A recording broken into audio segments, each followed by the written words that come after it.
Good morning all. എല്ലാ ദിവസവും രാവിലെയുള്ള പ്രീ മാർക്കറ്റ് റിപ്പോർട്ടിലേക്ക് നമുക്ക് കിടക്കാം. അങ്ങനെ 3 ദിവസത്തെ കണ്ടിന്യൂസ് ഫോളിന് ശേഷം ഇന്നലെ മാർക്കറ്റ് തിരിച്ച് കയറിയ ഒരു കാഴ്ചയാണ് നമ്മൾ കണ്ടത്. പ്രധാനമായിട്ടും ഇന്നലെ മ്യൂച്വൽ ഫണ്ട് ഇൻഫ്ലോ വർദ്ധിച്ചു എന്നുള്ള ന്യൂസ് ഉണ്ടായിരുന്നു. 29,000 കോടി രൂപയിലേക്കാണ് ഇപ്പോൾ നമ്മുടെ മന്ത്ലി SIP എത്തി നിൽക്കുന്നത്. ഇന്ത്യൻ മാർക്കറ്റിനെ സംബന്ധിച്ച് വളരെ ശക്തമായിട്ടുള്ള ഒരു സ്വാധീനം ചെലുത്തുന്ന ഒരു കാര്യം തന്നെയാണ് ഇപ്പോൾ മ്യൂച്വൽ ഫണ്ട് ഇൻഫ്ലോ. ഈ നമ്മുടെ മാർക്കറ്റ് ക്ലോസ് ചെയ്തതിന് ശേഷം US മാർക്കറ്റ് നമുക്കറിയാം വളരെ റീസെൻ്റായിട്ട് അവിടെ ഇൻട്രസ്റ്റ് റേറ്റ് കട്ട് ചെയ്തിരുന്നു. അതിൻ്റെ ഒരു ഇമ്പാക്റ്റ് ഇന്നലെയും അവിടെ കണ്ടു. ഫെഡറൽ ഓപ്പൺ കമ്മിറ്റി പോസിറ്റീവായിട്ടുള്ള ഡോവിഷായിട്ടുള്ള സ്റ്റേറ്റ്മെൻറ്റൊക്കെയാണ് പറഞ്ഞിരിക്കുന്നത്.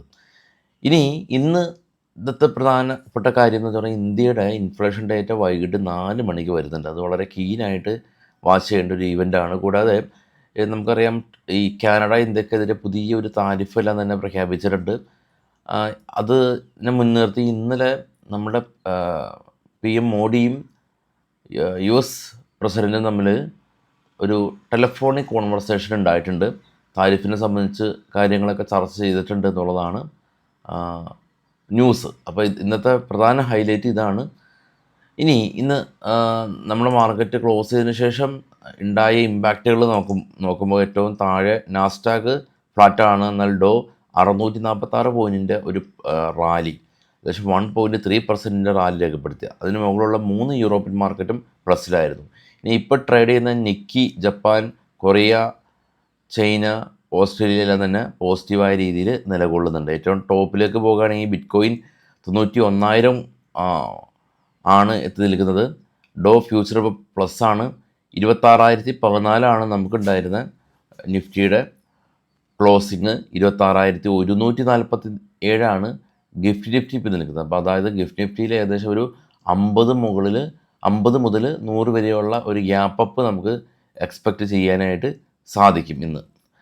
അപ്പോൾ അതാണ് ശുഭ വാർത്തയുള്ളത്. ഗിഫ്റ്റ് നിഫ്റ്റി പോസിറ്റീവാണ്. ഒരു ഗ്യാപ്പ് അപ്പ് തന്നെ നമുക്കിന്ന് എക്സ്പെക്റ്റ് ചെയ്യാം. ഇന്നത്തെ കുറച്ച് സ്റ്റോക്കുകളുടെ വാർത്തകളിലേക്ക് പോകാം. ഇത് ബൈ സെൽ റെക്കമെൻഡേഷൻ അല്ല. ടാറ്റ പവർ കമ്പനി അവർക്കൊരു പുതിയ REC ഡെവലപ്മെൻ്റ് ആൻഡ് കൺസൾട്ടൻസിനെ അക്യൂർ ചെയ്തു എന്നുള്ള ഒരു ന്യൂസ് ഉണ്ട്. വേദാന്ത കമ്പനി അവർക്കൊരു പുതിയ ഒരു ക്രിട്ടിക്കൽ മൈനറിൻ്റെ ഒരു ഓർഡർ കമ്പനിക്ക് ലഭിച്ചിട്ടുണ്ട്. ടാറ്റ സ്റ്റീൽ കമ്പനി അവരെ സംബന്ധിച്ച് ഇവരുടെ എക്സ്പാൻഷൻ നടക്കുകയാണ്. കൃത്യമായിട്ട് പറയുകയാണെങ്കിൽ ഫേസ് 1 നീലാച്ചൽ ഐസ്പാറ്റിലെ കമ്പനി എക്സ്പാൻഡ് ചെയ്യുകയാണെന്നുള്ള ന്യൂസ് ഉണ്ട്. പിരമൽ ഫാർമ കമ്പനി ഇവർക്ക് US FDA ഭാഗത്തു നിന്ന് ഇൻസ്പെക്ഷൻ നടത്തിയപ്പോൾ ഈ AR റിപ്പോർട്ട് കിട്ടിയില്ല. 4 ഒബ്സർവേഷൻസ് റൈസ് ചെയ്തിട്ടുണ്ട് അവർ. ശ്രദ്ധിക്കുക. RPP ഡിഫൻസ് കമ്പനി ഇവർക്ക് ഇസ്രായേൽ മെട്രോപൊളിസ് കമ്പനിയായിട്ട് ഒരു പുതിയ ബിസിനസ് കോൺട്രാക്റ്റ് സൈൻ ചെയ്തു.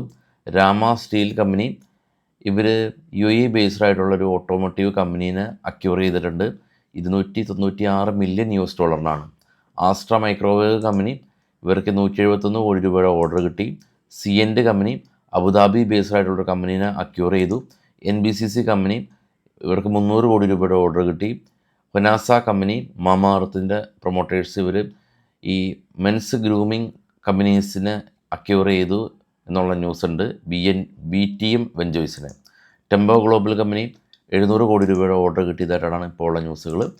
അപ്പോൾ ചാനൽ എല്ലാ സുഹൃത്തുക്കൾക്കും നിങ്ങൾ ഷെയർ ചെയ്ത് കൊടുക്കാൻ മറക്കരുത്. നമ്മുടെ ഇൻസ്റ്റാഗ്രാം പേജും ടെലഗ്രാം പേജും എല്ലാം തന്നെ വീഡിയോയുടെ ഡിസ്ക്രിപ്ഷനിൽ ലിങ്ക് ഉണ്ട്. ക്ലിക്ക് ചെയ്യുക, ജോയിൻ ചെയ്യുക. അപ്പോൾ എല്ലാവർക്കും താങ്ക് യു.